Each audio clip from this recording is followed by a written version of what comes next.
Hello and welcome back to the Survivor League Breakdown. It is the final week of the NFL season, regular season, and therefore the final Survivor League Breakdown.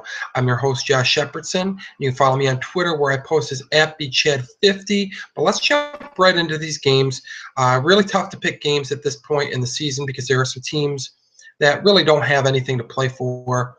Playoff seeding is largely determined at this point. Division winners are wrapped up. You have some teams that just have injuries that they're going to deal with however they see fit. But let's jump right into the games. We got among my top plays, Panthers are laying 10.5 points to the Bucks, and they do still have something to play for. Last week's loss to the Falcons means that they have to win this week, or they need the Cardinals to lose this week in order to retain the number one seed in the NFC. The Cardinals play in the 4 o'clock time slot, so the Panthers get that 1 o'clock time slot. And that means that if they want to control their own destiny, they want to lock up that one seed, they're going to have to go ahead and beat the Tampa Bay Buccaneers. They are 10.5 point favorites, and they are at home. I expect them to do just that. Patriots also must win to retain the number one seed or have some other things happen.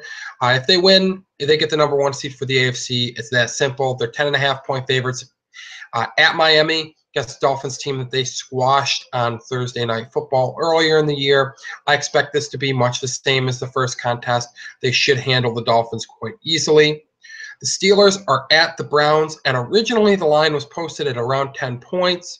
That line has since come down because Johnny Manziel is being checked for a concussion. Without a starting quarterback definitely in place for the Browns, we don't know if that's going to be Manziel or Austin Davis. There is no line, but I feel very comfortable saying that the Steelers are going to be whoever they start at quarterback. They lost last week in an upset loss against the Baltimore Ravens. They no longer control their own playoff destiny. They will need the Bills to beat the Jets in Buffalo, and they'll have to win themselves. They both play in the 1 o'clock time slot, so there's no threat that the Steelers will find out that the Jets won already and mail it in. They have to win. This will be a playoff game for them. I expect them to roll. The Broncos are 10-point favorites against the Chargers, and they're playing for seeding right now, and they're facing a Chargers team that passes more than any other. And the Broncos are the best pass defense in football. That's pretty much what you need to know. They look like they should cruise at home against the Chargers. Brock Osweiler played well down the stretch for the Broncos last week, and the offense didn't do a heck of a lot against the Bengals. But the Bengals are a fantastic defense this year in terms of points allowed, so not surprising. But this is just a perfect matchup for the Broncos. Expect them to win big. Speaking of the Bengals, they are 7.5 point favorites against the Ravens at home. The Bengals, A.J. McCarron's dealing with wrist injury. Andy Dalton's out. As long as McCarron plays, I like this Bengals squad. And I haven't seen anything declaring that he's out or even close to it at this point. But it is still fairly early in the week, so keep tabs on that. But this Bengals defense alone should be enough to net them a W against the Ravens. And it's not as if the Ravens aren't working with backup quarterbacks themselves. They started Ryan Mallett last week. They did spring the upset against the Steelers, but I think the Bengals are a better matchup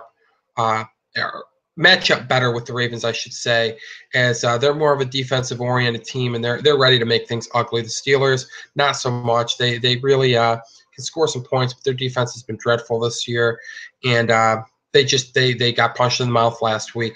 But moving on to the second tier of games that I like, there's only two teams in this tier 2 of picks that I like. Everybody else kind of falls into that the rest category, and that's because of the uncertainty around some guys playing and whether teams are going to mail it in or not. But in this tier 2, Texans are facing the Jaguars. Texans are at home. Brian Hoyer should be back this week. Still hasn't quite gotten through the NFL's concussion protocol, but once that is official, it looks like he's definitely trending in the right direction. He will be starting at quarterback for them. Even if Whedon's under center, the defense should be enough to win this contest for the Texans. If they get Hoyer back, I like them even more. Chiefs are laying 7 against the Raiders at home. This was almost a tier 1 pick for me, but the Raiders do have some talent on offense, and Derek Carr has made some strides this year. So they don't feel like an easy team to pick against, but the Chiefs have been so good at home this year, and that defense is playing really well. I expect them to continue their winning streak headed into the playoffs. For the rest, I'll take the Jets at Buffalo, laying 3 points. I do think that they win this contest. This has been deemed the Bills' Super Bowl. Could even be viewed as a Bills Super Bowl II, since Rex Ryan obviously is the former coach of the Jets, does want this victory, acknowledged that he wanted it the first time, and this is the end of the season for the Bills. There are no playoffs, so this is it for them. But I just think they're too injury depleted, and I think between Brandon Marshall and Eric Decker, the Jets have enough offensive firepower to put some points on the board, and that defense is fantastic. Falcons are laying 4 against the Saints at home. I'll take the Falcons here, and that's based on Julio Jones almost entirely. The guy is a one-man offensive machine, even with Matt Ryan playing at a poor level this year. You saw the play that if you haven't seen the highlights, you need to see the highlights, but he made a huge play on just a go-get-it ball. Matt Ryan threw it up, and Julio Jones did just that, and hauled in a long touchdown reception over a couple of defenders. And that's this type of thing that he can do that others can't. The Falcons' defense has actually been pretty good this year as well. Saints' defense has been historically bad, so that also favors the Falcons. I'll take them laying the 4. Lions are going to pick them with the Bears. Alshon Jeffrey not playing. He's done. Matt Forte banged up. Possible he doesn't play. So the Bears are very, very banged up. I'll take the Lions here. Matthew Stafford's played pretty well with Jim Bob Cooter as the offensive coordinator. I think he'll play fairly well and do just enough to get this W for the Lions. There is no line for the Redskins at the Cowboys, and that's largely because the Redskins have nothing to play for. It's unclear who's going to be starting for them this week. Even if they go with backup quarterback Colt McCoy, he's better than what the Cowboys have, plain and simple. I like the Redskins here, even though there are some sites other than Pinnacle that do have some lines up with the Cowboys as favorites. I just think the Redskins are the more talented team, and I think whoever they play at quarterback is better than anything the Cowboys have at this point. Giants are laying 3.5 points at home against the Eagles. Eagles released Chip Kelly, which, I mean, basically feels a lot like fired, but the released was the word that was used, so I'll use that as well. OBJ's back from suspension. That offense should get back to being the OBJ show. Eagles don't have any answer for him in the secondary. I'll take the Giants to win, even though they've been just a maddening team to watch this year. If you're a Giants fan, I guess if you're not a Giants fan, it's quite entertaining. I found it entertaining watching some of their crazy games this year. But OBJ, most talented player in that particular game, I think he ends up being the difference. Packers are laying 3 against the Vikings. They squashed the Vikings a few weeks ago, but they themselves just got squashed last week by the Arizona Cardinals. I think the Packers bounce back with a W, wrap up the NFC North. They are at home. That's basically the difference for me here. Aaron Rodgers, obviously the best quarterback in this contest, but really doesn't have anybody to throw to, and that hurts. But ultimately, I do think that the defense is enough. They kept Adrian Peterson relatively in check last time they played. I think Peterson plays a little bit better this time, but when push comes to shove, I think Rodgers ends up willing this team to a W. St. Louis Rams are laying 3.5 to the 49ers in San Francisco. And again, going to lean on the best player in this game, and that's Todd Gurley. Todd Gurley is easily the best offensive player, especially. Maybe not the best player. Aaron Donald would have a very strong case to be made on the other side of the football. But Todd Gurley, the best offensive player in a game that's not going to feature much offense. This has an over-under total of just 37 points. I'll go with the best offensive playmaker on either team. Rams might even have the second best playmaker as well with Tavon Austin. So I think they have enough to edge out the 49ers in San Francisco. Finally, next up, the Titans and the Colts. This is a mystery at quarterback for both teams. There really isn't much to analyze. Zach Mettenberger is probably going to start. Marcus Mariota hasn't officially been rolled out yet, though. The Colts are in trouble with Matt Hasselbeck banged up and Clipboard Jesus banged up.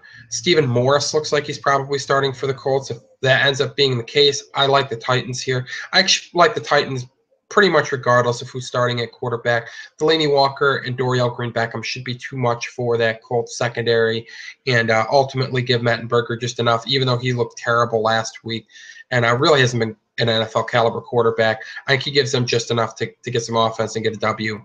And the final game, which I teased before, but really the final game this time, Cardinals laying 7 points against the Seahawks. They beat the Hawks a few weeks ago, and love the Cardinals. I think they're the best team in football. Here's the catch. They play in the 4 o'clock time slot, and they will know whether the Panthers won or not at this point. If the Panthers win, they really don't have anything to play for. They will have the 2 seed locked up. They won't be able to move up to the 1 seed. Bruce Arians has already said that he's not going to bench his starters. It doesn't mean that he's going to lean on them as heavily. It doesn't mean that he's going to be as aggressive as usual. They just lost Honey Badger for the season just recently. You would have to think that he's going to exercise some caution if there's nothing to play for. If they're playing for the 1 seed, you have to love the Cardinals. They are laying 7 points. But if they're not playing for anything, both sides of this already have their playoff tickets punched. Not a ton to play for. But the Seahawks are coming off of a bad loss against the Rams. Got to think that they're looking to bounce back and head into the playoffs, not backing into them, but moving in head first. So tough game to pick. But if this ends up being a game for the number 1 seed, I would certainly elevate the Cardinals all the way up to the top place, because I do think that they are the best team in football at this point. That's going to wrap things up for this podcast. Thank you for tuning in this season.